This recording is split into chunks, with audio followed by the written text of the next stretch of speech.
Good morning, everyone, and welcome to our webinar on navigating our RHOADS application system for an application for a high recovery housing certification. My name is Danielle, and I serve as the Executive Director for Ohio Recovery Housing. And I'm really glad that you all are joining us here today. If you have questions throughout today's webinar, there's a chat box. There's also a Q&A button. Happy to have you type in those questions and answers, and we will get to all of your questions at the end of the webinar. So as you think of them, enter them into the boxes, and then I will certainly pause at the end to make sure that there's time for us to address any questions that you have. We're also recording today's webinar so we can post it on our website when it's done. So hopefully all of you are okay with us recording today's webinar. And so our objectives for today is first to talk about who's eligible for applying for certification. Then we're going to go over how to submit an application, and then how to use RHOADS throughout the application process to address any quality improvements on your policies and procedures. And then throughout the day, we're also going to be giving you some best practice tips and reminders. So to start us off, who can apply for certification? Organizations are the entities that apply for certification. They can be either nonprofit or for-profit. It does not matter if you are a nonprofit or for-profit. You can apply for certification, and you must be able to provide a property address in order to apply for certification. So a common question that we get from individuals is, what do I do if I don't have a property yet? If you do not have a property yet, you cannot apply for certification, but that doesn't mean that we're not willing to work with you. You can still sign up for our trainings. You can reach out to us for technical assistance and support. You can join us for networking opportunities. You can do all of those things that we offer you, but we just cannot certify you unless you have a property that we could actually physically visit. So you can do kind of everything, get help with your policies and procedures, talk with our staff, come to our trainings, do all of those things, but you just won't be ready actually to submit your application until you have an address of a property and you're ready to have us come visit. And the other question that we get frequently is, when do I apply for certification? And you should apply when you are ready to have residents move into the property. So you do not need to have residents currently living in the home in order for us to come visit and certify the property. However, we will let you know that when we visit, we will be reviewing the property as if residents are moving in that day. So if your property is being remodeled, you should have the property finish the remodel before you have our staff come visit. Because you will not pass the review if it's being remodeled. We'll have to come back out once the property has been remodeled and see the finished remodeling.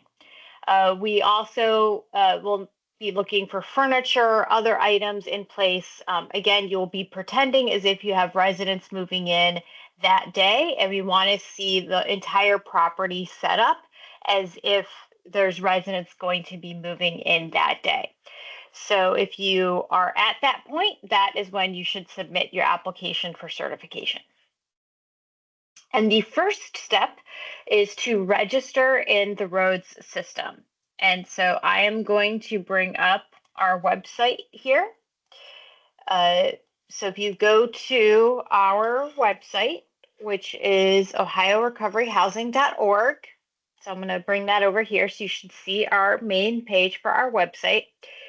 And then we have, up at the top, certification, applying for certification, also this nice big button here on the homepage, certification application.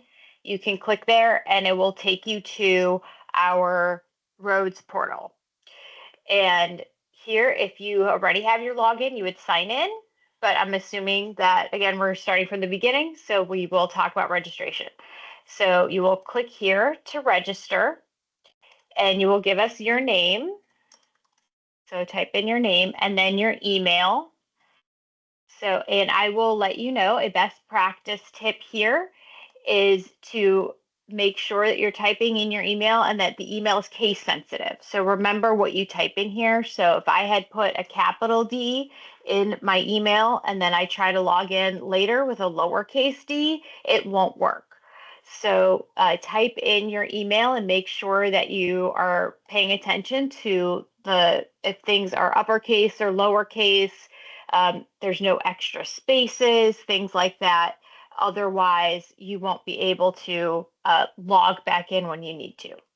And then give us your phone number and then your organization name. And I will also tell you to be careful with your organization name. This is very difficult to change. So be careful and make sure you type in the correct organization name. And I know that there can be some organizations where there might be, multiple businesses owned under a single company. Check with the appropriate person to make sure that you're typing in the organization name appropriately. And then you will set your password. So you can type in a good password, and then you will agree to the terms and conditions. And if you would like to read those, you can click on the terms and conditions and get those. And then you will click sign up.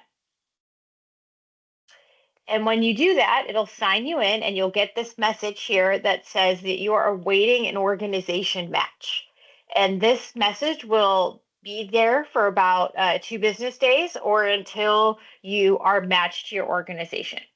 You should also get an email, and that email will look like this.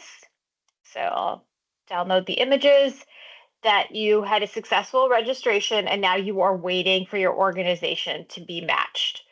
And if you don't get this email, check your junk email, check your spam folder to see if you have the email. And if you still don't get the email, then you check with your IT provider or maybe consider like, hey, you want to make sure that you did use the correct email when you registered and there was no typos in your email. And so what we will do on our end once we see that you have registered is we have to manually match you to your organization. And so this means that we will be that we will have to make sure that your account is linked to the appropriate organization. As you can imagine, we would not want somebody linked to an organization who is not supposed to be. So we like to do our due diligence and make sure that, hey, yes, this person is the appropriate person to be assigned to this organization, and we can assign them to the appropriate organization. And we do ask that you give us the 2 business days in order to do that. And so weekends, holidays, those are not business days.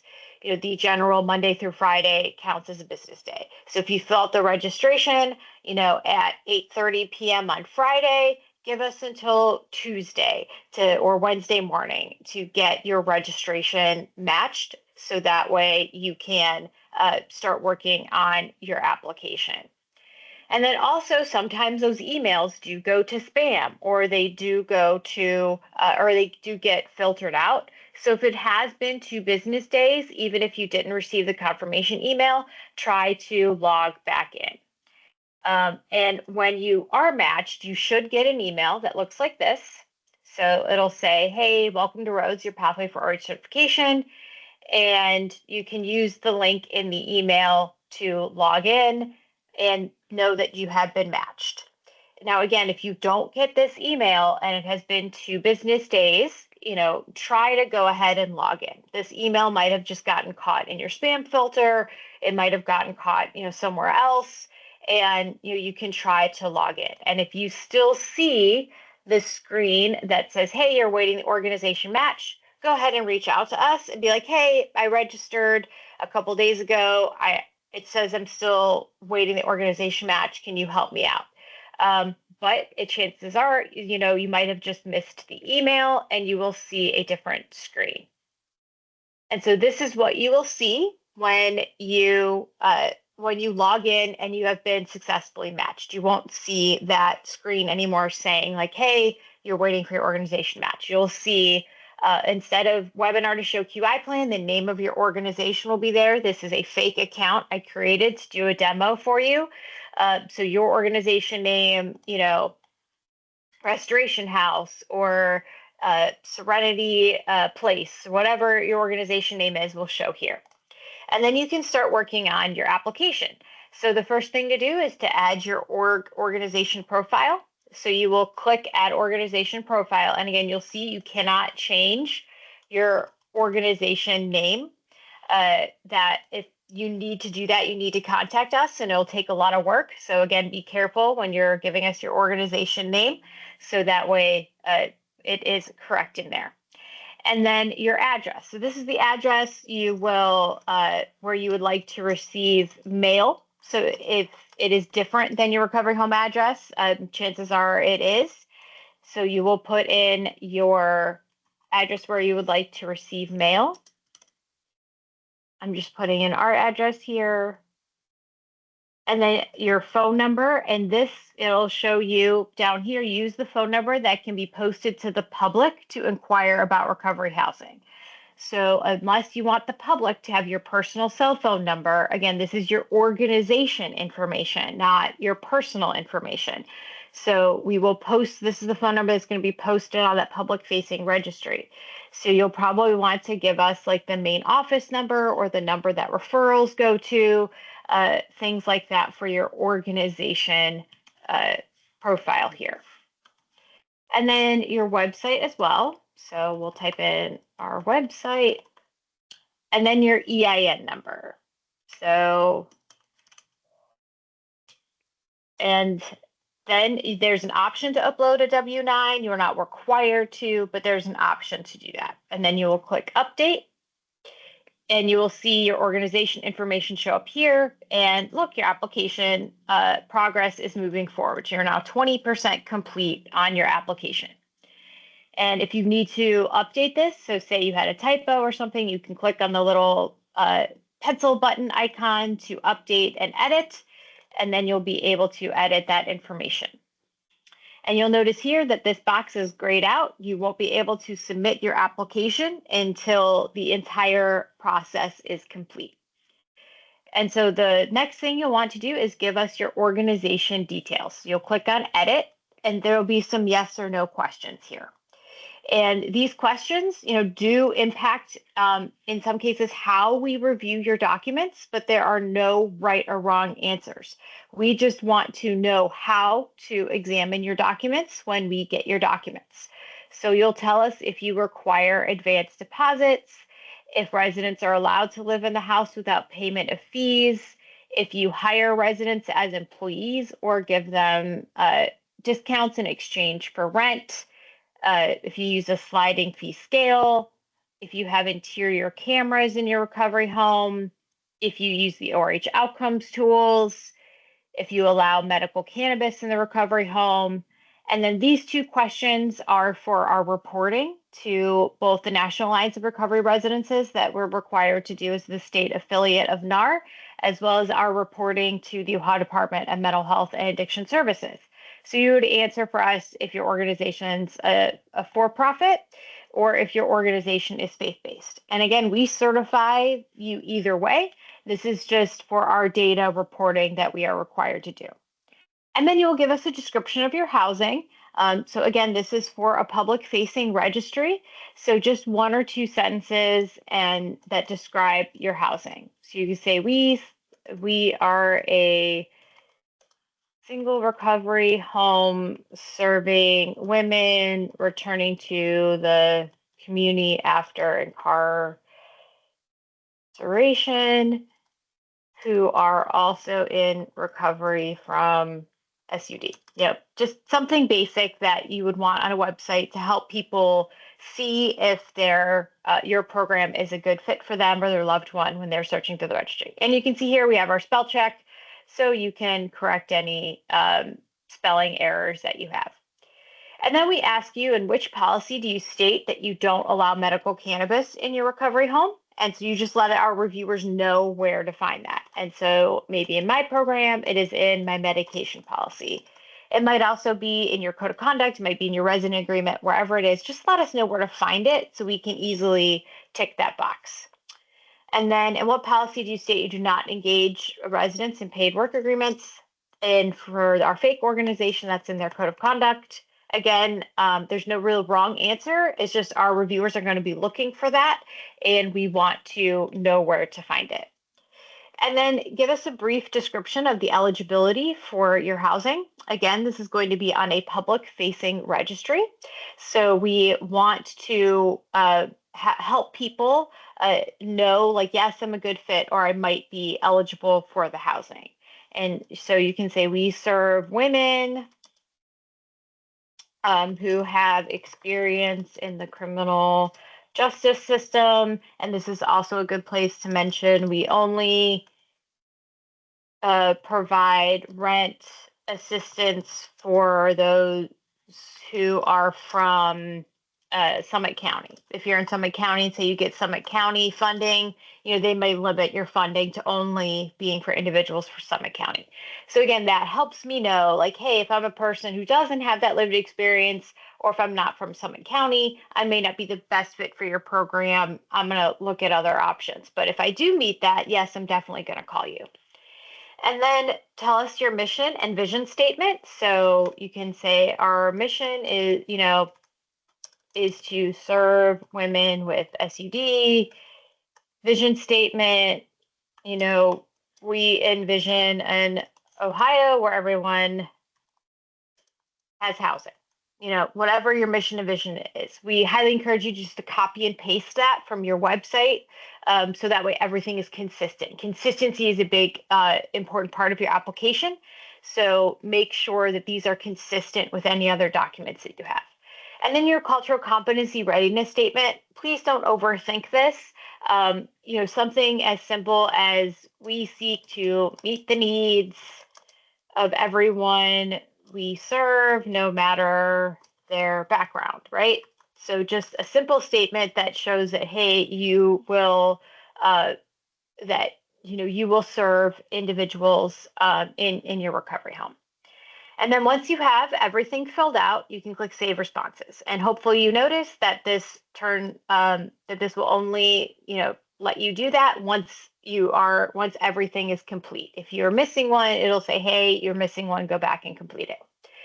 And now our application prep bar here has increased to 40%. Yay, we're feeling pretty good. And so moving on to our dwellings. And so we can update our dwellings. And I already have one in here to show you, but you can add a dwelling. Excuse me.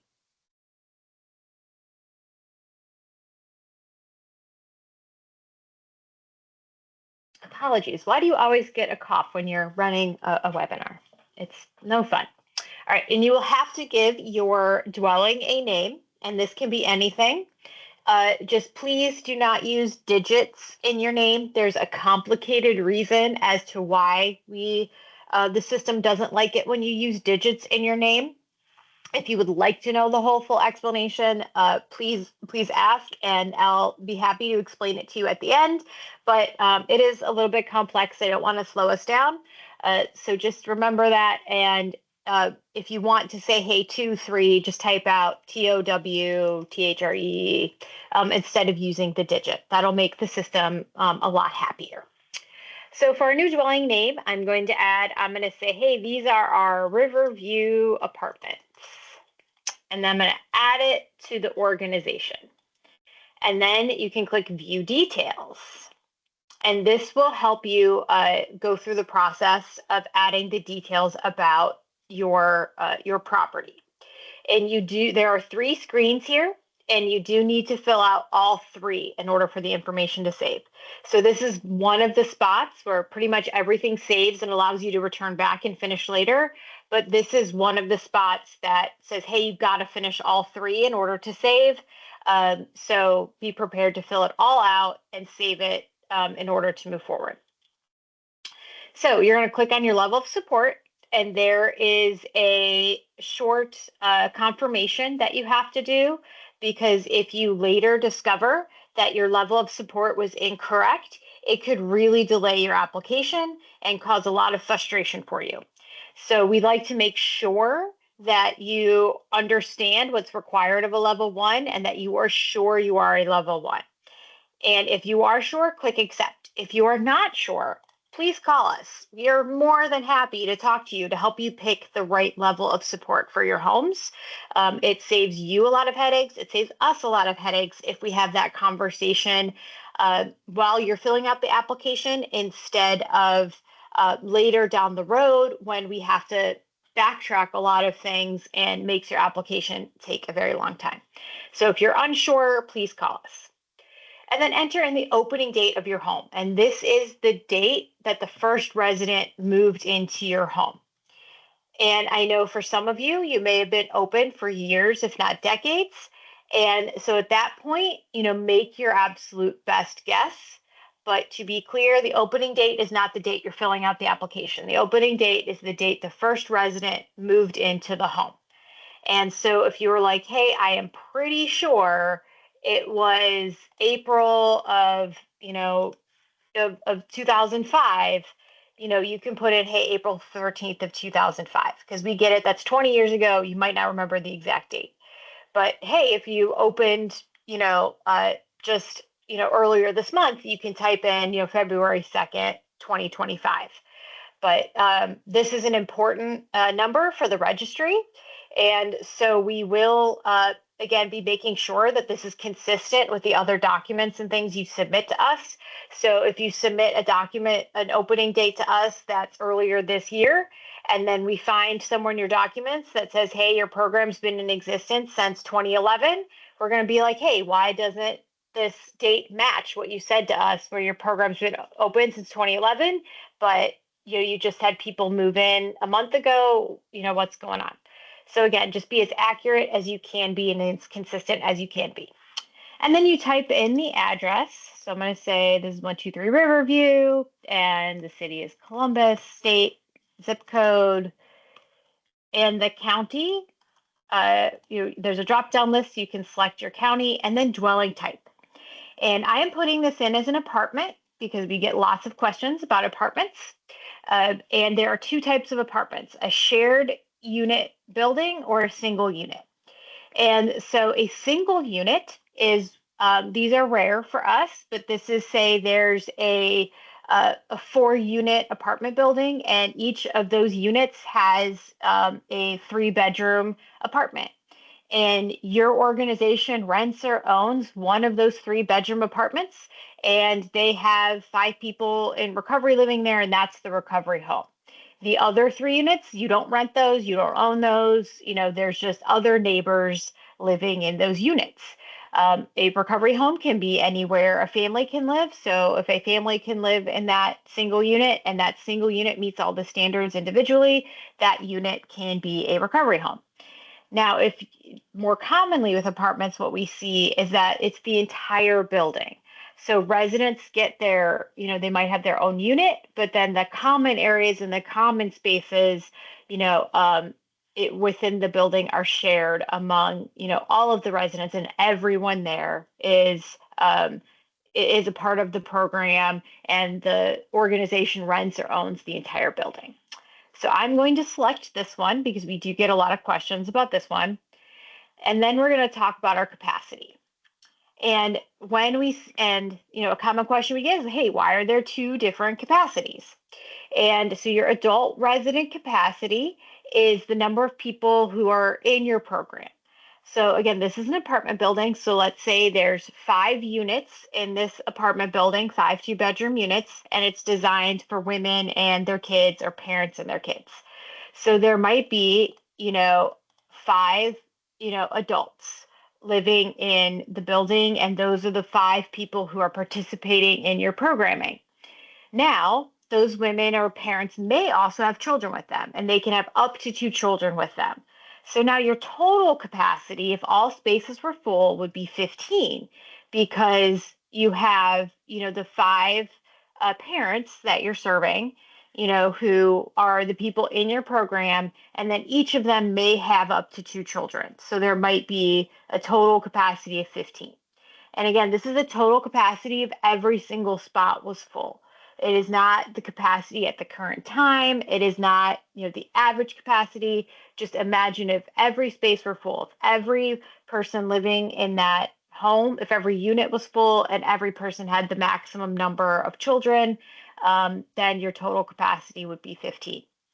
Now, also, this could also be if you have a house manager who's a member of your staff, but they're not in your program, you might increase that number as well. Okay, and so now we're going to go to our room counts because as we do the walkthrough and dwelling review, we're going to want to make sure we're checking each of these rooms. And now because it's an apartment building and there are 5 units, and each of them have 2 bedrooms, there's going to be 5 kitchens, 5 dining rooms, maybe there's 1 laundry room, a shared laundry room, on the first floor, or there could be 5 if there's 1 in each unit.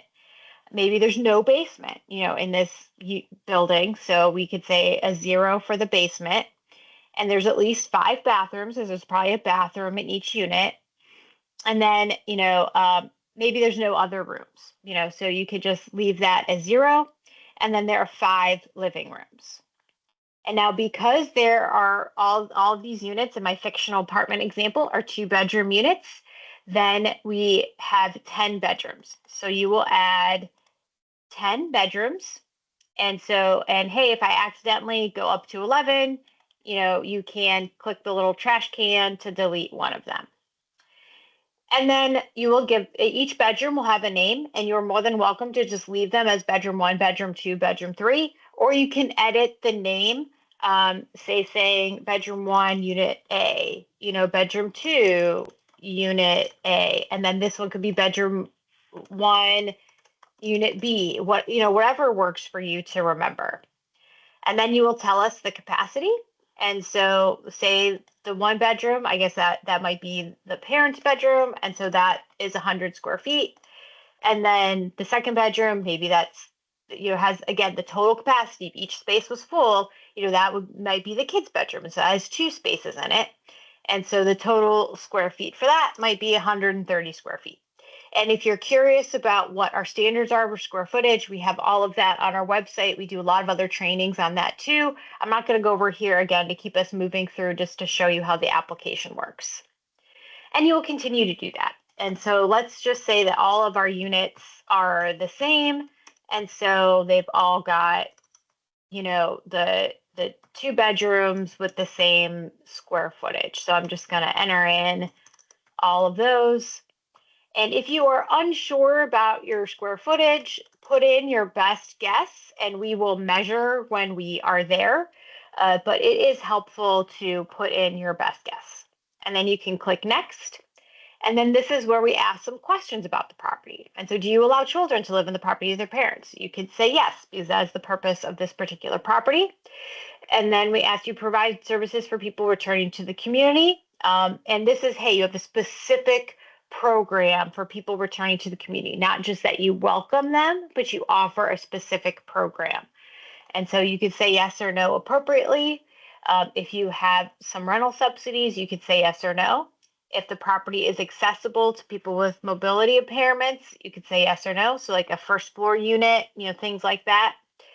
And then answer the questions if you allow couples to live together in housing, this one being for parents and kids, you might allow that. And so you'd say yes. And then these 3, as well as the question about serving people returning to the community from incarceration. Again, if you have specific services for those populations, not, hey, we welcome them, but we offer specific services, then you can say yes or no accordingly. Again, that helps people. If they are, so again, if I'm a veteran and I'm using the locator to search for housing and I want a program that can help me connect to the VA or things like that, I can filter for that and find that. Not that like, hey, I'm not going to turn you away because you're a veteran, but offering a specific program, a specific support for them. And then you select the genders that are served by the dwelling, and you can select all that apply. So I maybe will say, we take women, non-binary, trans women, whatever works for the property. And then indicate your support for medication-assisted treatment. And then you can click next. And then you can tell us if the property is owned or leased by your organization. If the property is leased, you'll have to upload the confirmation that your landlord is aware that the property is operated as a recovery home.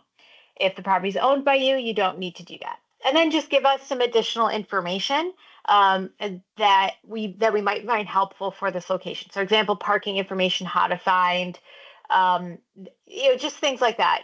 Chances are the reviewers are not going to know your property.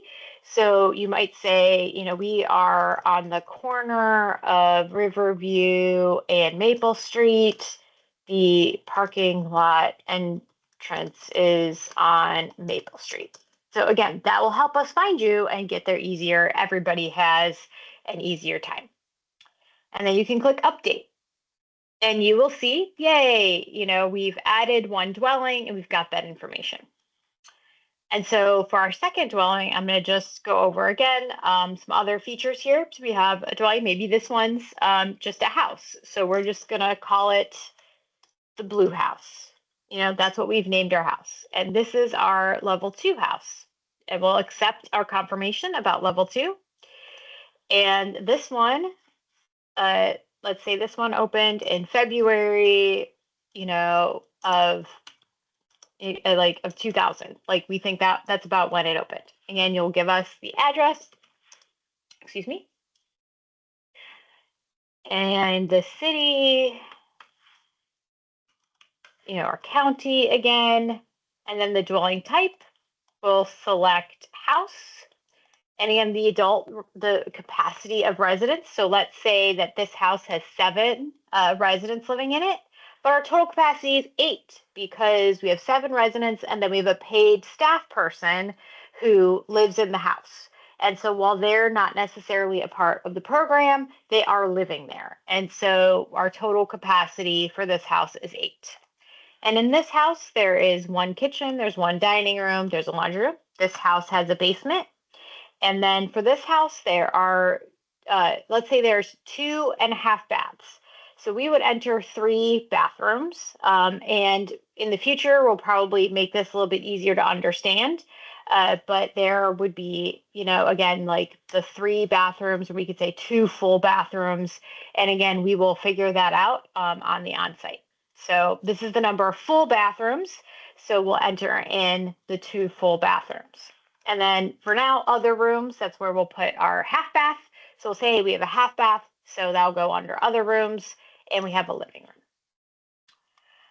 And then our bedroom count. So let's say there are 6 bedrooms in this house. So our first bedroom is our double bedroom, and so we'll say that's 120 square feet. And then our next bedroom, let's say that's another double bedroom. So another 120 square feet, and then we just keep adding those on. So, and maybe this one's 80 square feet. This one's 90 square feet. And again, do your best to tell us what the square footage is.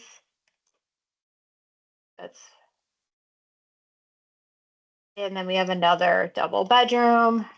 Let's say this one's 130 square feet. All right, so we got all of our bedrooms in there. Okay. And then we follow the same thing, and maybe children. We do not have children in this property. We don't provide specific services for returning to the community at this property. There are rental subsidies available. This property might not be accessible. Maybe it's an older home. All the bedrooms are upstairs. You do not allow couples to live in the housing here, and but maybe this house does provide specific peer support for people with mental illness. And then again, you could select the, appropriate genders for your house and your support for MAT. And then again, if the house is owned for you, and then another, again, thing for the property, helpful tips. So again, you could say we are across the street from the church.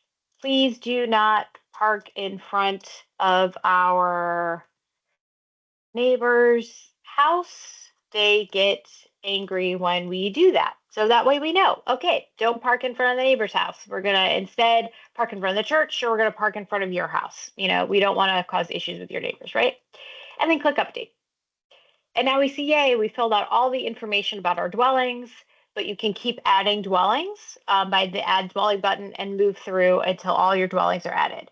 If you have a large number of dwellings, like 15 or more dwellings, let us know. We can get you a spreadsheet where you can just fill out that information in a spreadsheet and we can upload that information for you so you don't have to do a lot of the data entry in the system.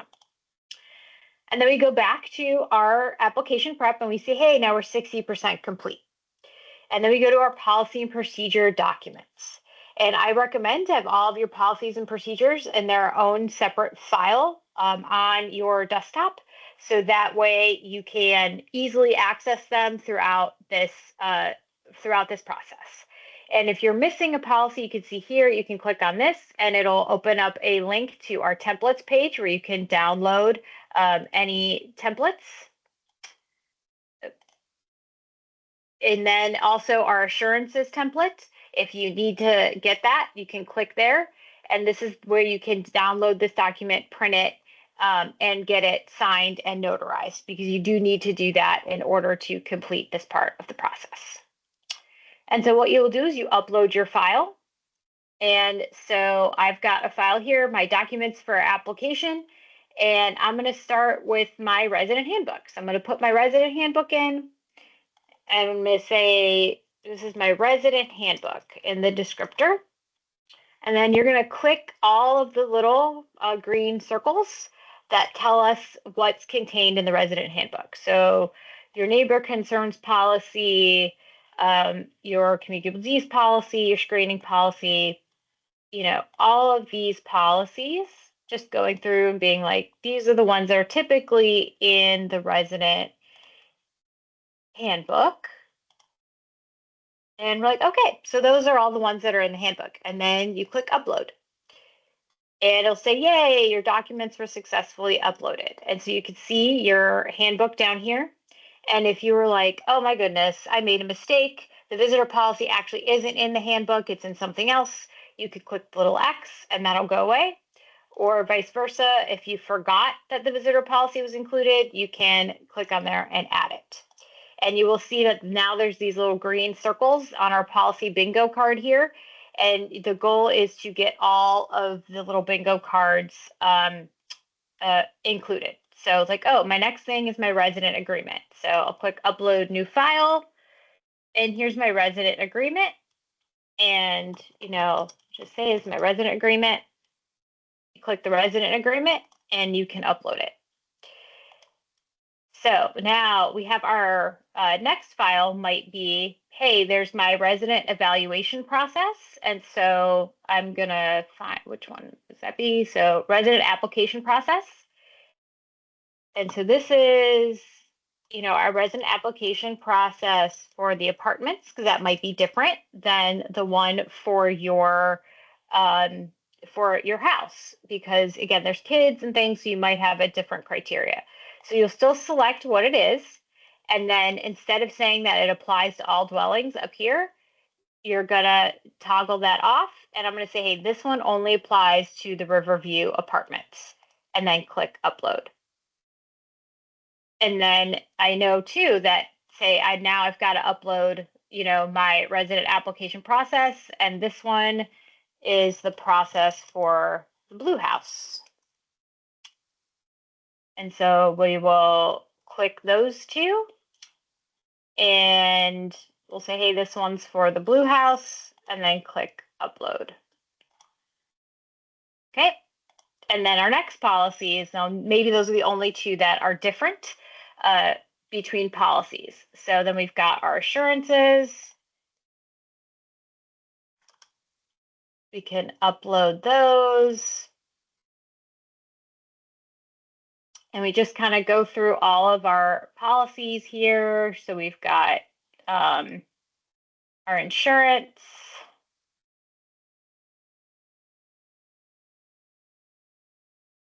Click upload. And as you can see, I'm just working through to try to fill in all of the little bubbles here. So, and this is resident contact info. And you can see making progress towards at the top too. upload. And then this says my staff code of conduct. All right, upload. Nope, I have to click the button and click upload. All right, and so that is, so now we see like, hey, we've got everything. You're at 100% up here in the corner. And I will say, please, if you need assistance with any of these policies, if you are confused, if you're missing one, please reach out to us before you submit your application.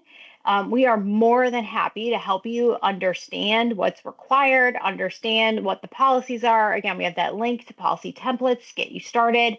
Do not upload blank documents or upload inappropriate documents just to get through and submit your application, because your application may be considered incomplete when we finally get to see it, and then it'll be rejected. So please don't do that. Just reach out to us for assistance, and we will be more than happy to sit down with you on a virtual meeting or call and go over what you need, get you any resources or templates or any training or anything like that, so that way your application can be complete. Okay, and so now we'll go back and we'll see here, hey, our policy and procedures are complete. Our application is now 80% complete. We're almost there. And so we're going to go over the staffing details. And this is where we will upload all of our staff position assignment descriptions, paid, unpaid. Everybody who has an essential responsibility in the home has a position description. And if you want more information about that, again, happy to provide that to you. But you will upload all of your position descriptions in one box, and then you will answer the questions here. So whose responsibility is it to review resident agreements? And maybe that's my program manager. And whose responsibility is it to respond to incidents? So again, the program manager. Respond when the resident is not upholding the code of conduct. Maybe that's my house manager. Responsibility to help monitor residents for potential warning signs. So maybe that's my house manager. Whose responsibility is it to check in with residents on a daily basis? So maybe it's my resident leader. The person who works with them on their recovery plans. So that's my house manager. Whose responsibility to be at the house overnight and on weekends. And notice how this one says level 3 only. I have level 2 and level 1, so I can type in NA because that does not apply to me. And then whose responsibility to check the house periodically. So that is the house manager. To be available if residents need additional support. Let's say that that is my program manager. The person responsible for orientating residents to the new house, that's my house manager. And make sure that a house meeting happen. That's my resident leader. Responding to neighbor concerns, it's my house manager. And to check all safety equipment is working as resident leader. Oh, and then examine the physical property and spend enough time there to ensure that all residents are accounted for. They don't need additional support. That is my house manager. And so now I've got 3 people mentioned here. So all 3 people, all of their position descriptions need to be included in this document. And then we will be going through and checking and making sure that each of these responsibilities is listed in that document. So before you submit this, make sure that that's the case, because that is what we will be reviewing it for. And then you will click Update Responses, and your documents will be uploaded. And you'll say, okay. And now look, your application is ready to submit. You do need to click Submit, because if you don't click Submit, then we won't get this additional information, and you won't actually be able to submit your application. And so you will click on Submit Application, and then you will need to sign the Code of Ethics. And so there'll be a digital signature here. So, and you need to type in your name exactly as it was on your registration. So my name, Danielle Gray. So if I didn't capitalize my G, that little green button won't show up. It only shows up when I type it in exactly like that. So I'll sign and close. The operator agreement, read this carefully. because many times people don't read this. They don't understand what they're agreeing to. Read it carefully. Again, more than happy to answer any questions and to give you more information about what's entailed in this, but please read it carefully. Go over it with your leadership if you need to. You've run into many issues where people didn't know what they were signing, and then it caused problems. So read it carefully and then sign it. And then you will just tell us here, so give us some affirmations that none of your documents ask residents to waive their housing rights. None of your documents ask people to turn over their EBT benefits in exchange for housing unless you have an appropriate contract with your County Department of Job and Family Services. None of your policies conflict with one another. All of your fees that are charged are included in your resident agreement, and that your policies are free from language that promotes stigma. And so you will check all of those, and then you will be ready to submit. And then you will click submit, and we'll be like, hey, we'll now be start reviewing your application. Now, once I click submit, I can't edit anymore. So you will see here now on this application page that it's been submitted, the date it was submitted, and then any further information about your application. You will also get an email from us that looks like this. So we have a completed application sent to us for review. It'll list the addresses that are on there and reminds you that you cannot make edits to your organization or dwellings while your application is under review. And there's currently about an 8 to 10 week wait for your application to get to a point where one of our reviewers can look at it. So please, pay attention and make sure that your application is complete and that everything is good to go before you click submit, because it'll be a long time before we have a chance to look at it. And if anything is missing, then that could really slow you down by the time you actually do get there. Okay, so once we do review your application, we will go through all of your policies, all of your procedures, and if there are edits needed, you do get an ability to respond to those.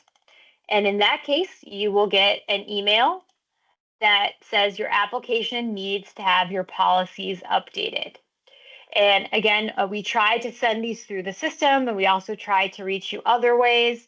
But I recommend that every week or so, log into the system and see what it looks like, because there might be a chance where an email went to spam or something like that. And so we ask that people just log into the system. And if nothing's changed, nothing's changed. But if you have a QI plan, you might see your QI plan there. But we do send out these emails so that way you can you can address any quality improvements.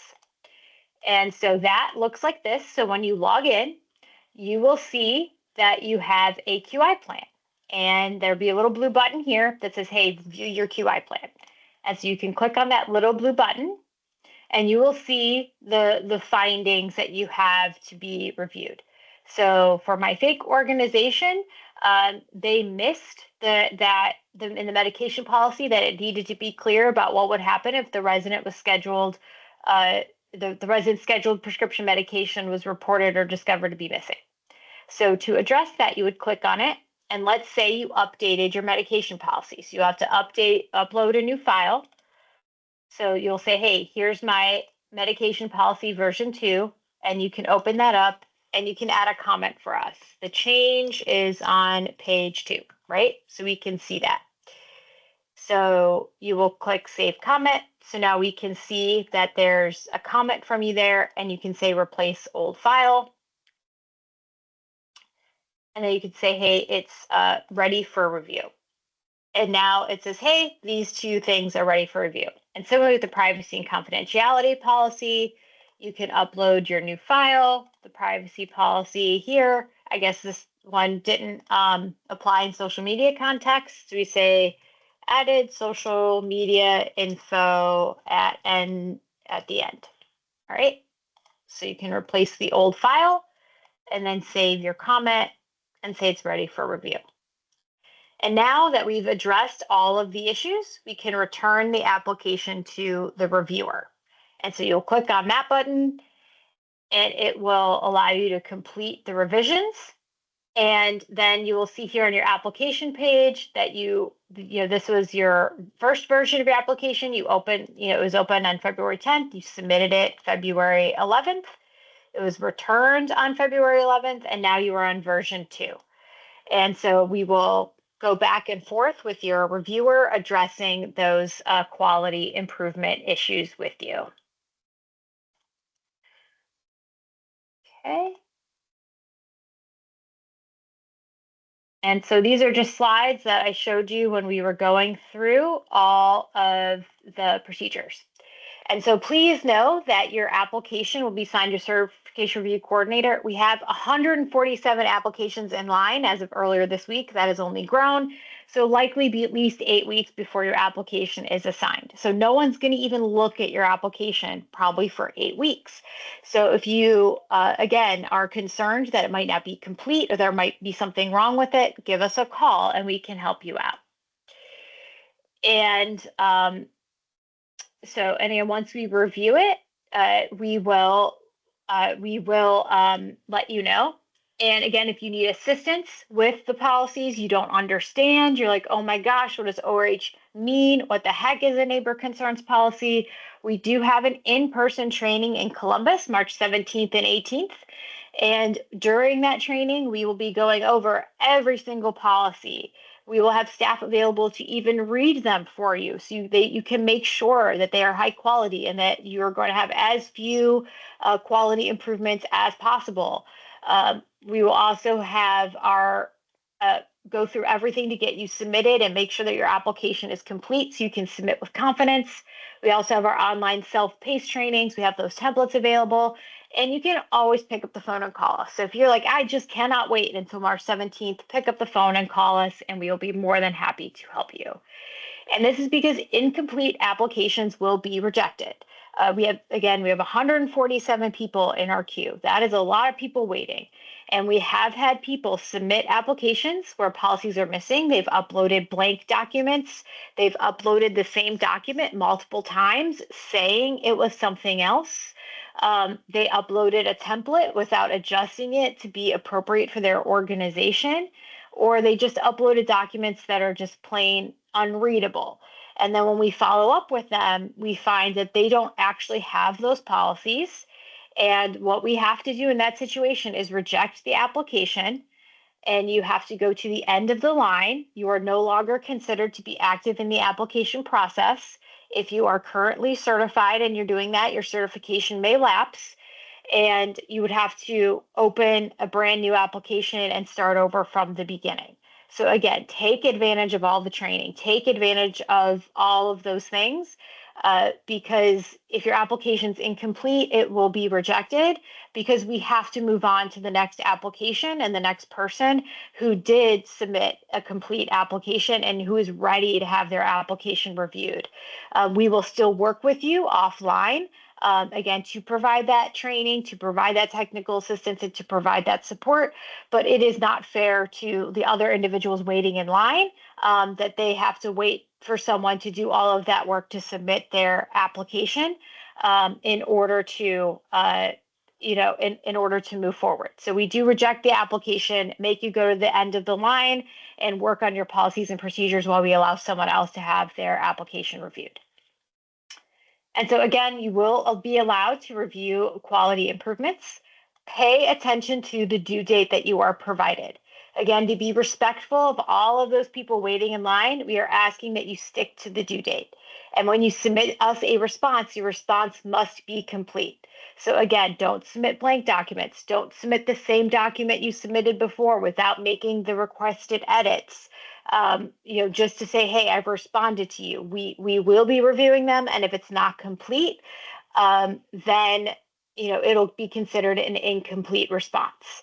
And to avoid mistakes and errors, submit your response early so the reviewer can find any issues and let you know about them before the deadline.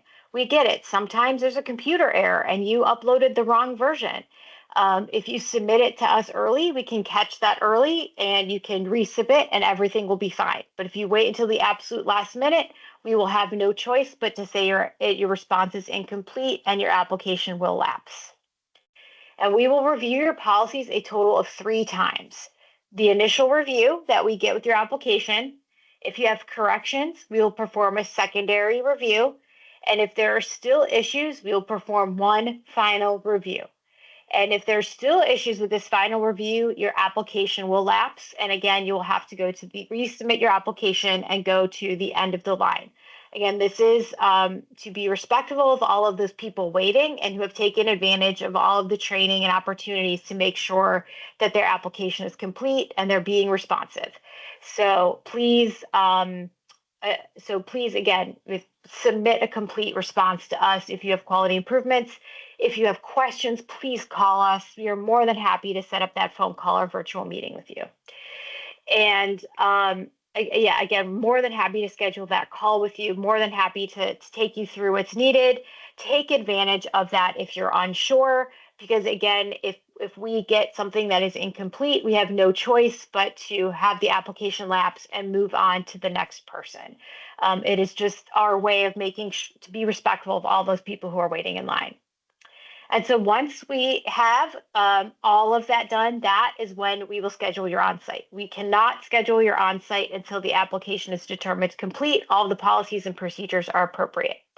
And how quickly this happens depends on many factors: your availability, your responsiveness to our scheduling requests, as well as the availability of peer reviewers who join us on these reviews. So we try to schedule them as quickly as practicable, but it depends on a lot of factors, so we can't make any promises.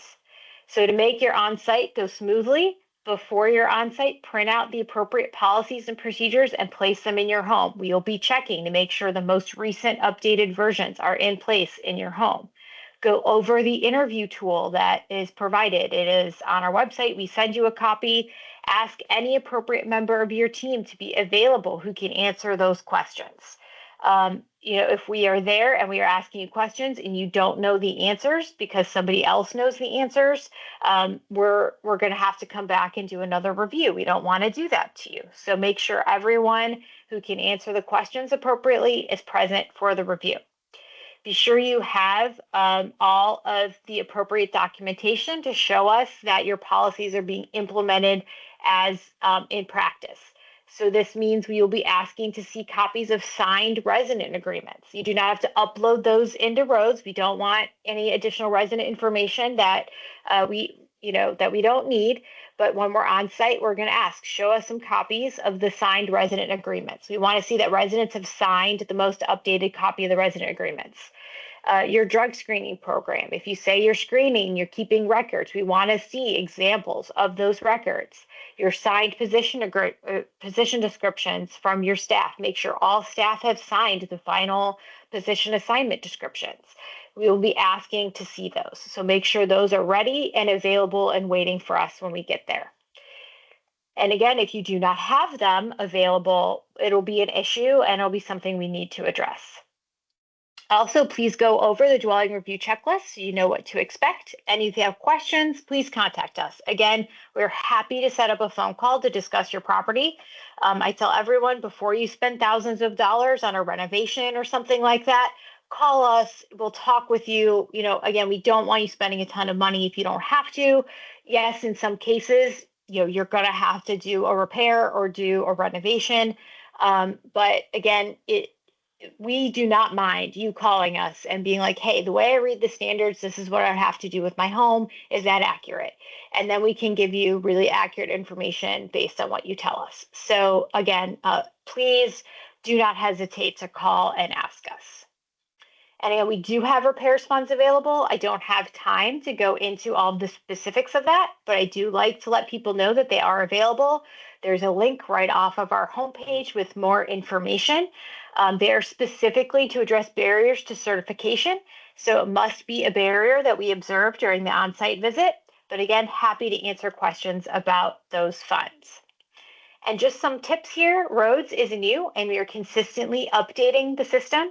We typically do updates on Sunday nights. So if you log in on Monday and things look a little different, that's probably why. If features are not working or if you're frustrated, fill out a help desk ticket or call us. We are very responsive. We're usually responding within a business day.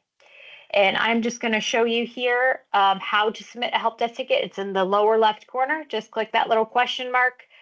Give us the topic, your question, your preferred phone number so we can call you and talk things through, and then click submit. This is the best way to get us a help desk ticket because our developers as well as our ORH staff see these.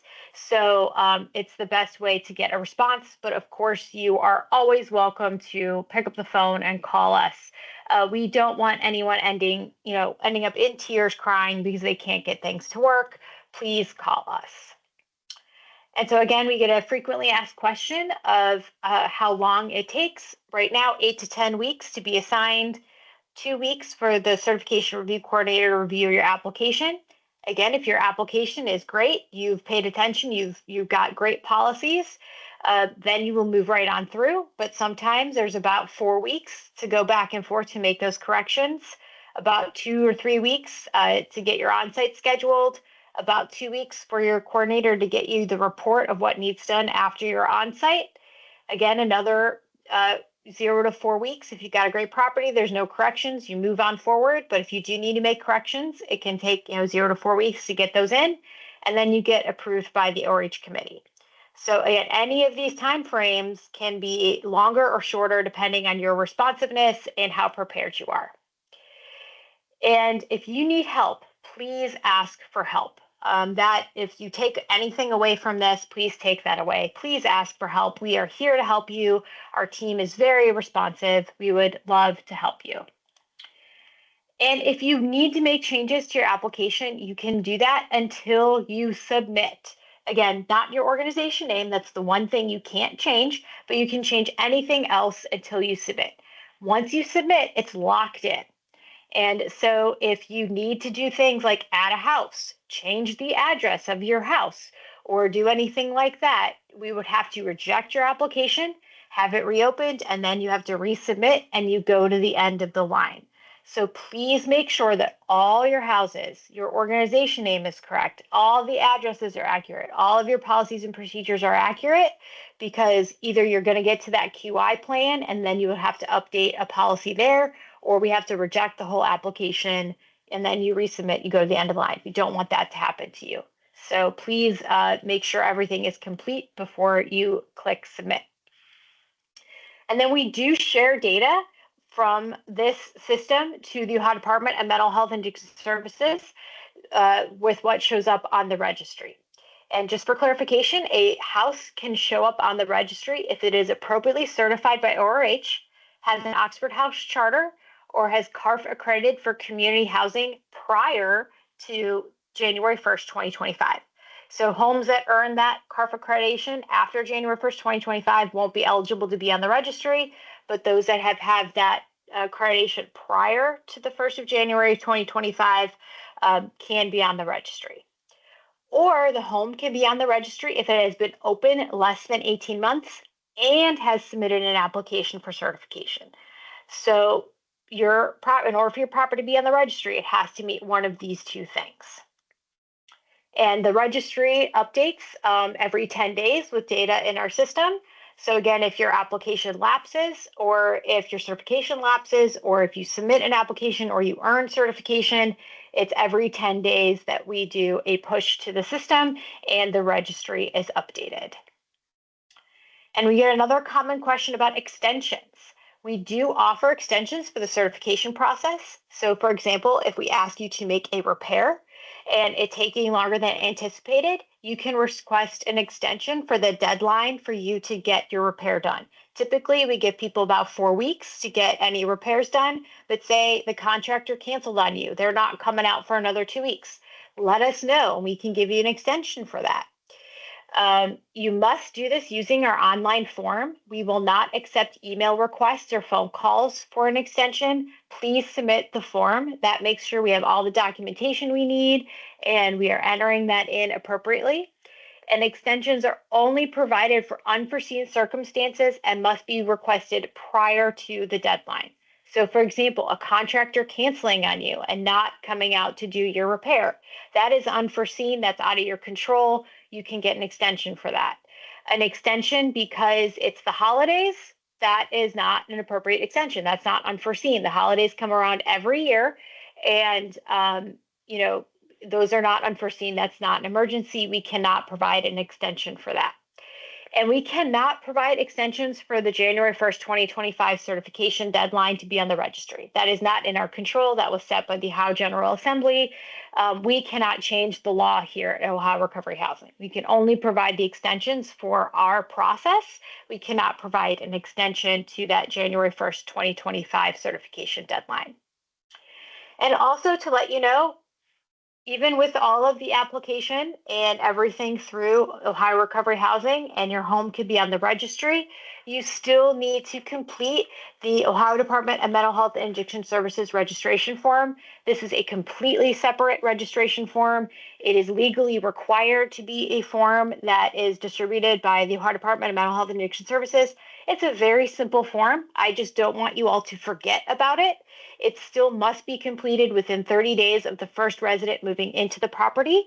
And this information is not what populates the registry. It does not go into our application system. It is completely separate, but it still must be completed. You will not be in compliance with the law unless you complete that form within the first 30 days of your first resident moving into the property.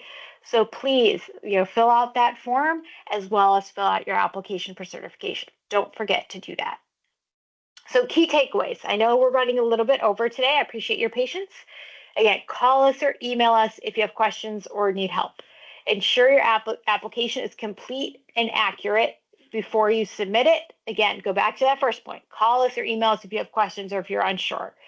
Review materials carefully to prepare for your on-site visit, and then take advantage of all the trainings, technical assistance, and tools that are available. This can certainly help your application run very, very smoothly. And so I think we've got some questions. If the application is rejected, would you have to pay another fee? You do not have to pay a fee until your on-site review is scheduled. So once your on-site review is scheduled, that is when you pay your fees. So if your application is rejected before that point, you do not have to pay another fee, but you do have to go to the end of the line. So be sure that you make sure your application is complete. It's not going to charge you any money, but you do have to wait those additional weeks. And do we offer CIT training? No, ORH does not offer CIT training. I'd reach out to your local county board. They could probably connect you with appropriate CIT training. Oh, I see Kelly Mann's already answered that question in the chat. All right, I am not seeing any other questions, and I saw some people already had to hop off. I apologize for going over, but I do appreciate all of your time. I hope this webinar has been helpful for you as you are preparing for your certification application. Like I said, any questions, feel free to reach out to us. Thank you again for joining us today, and I hope you enjoy the rest of your day.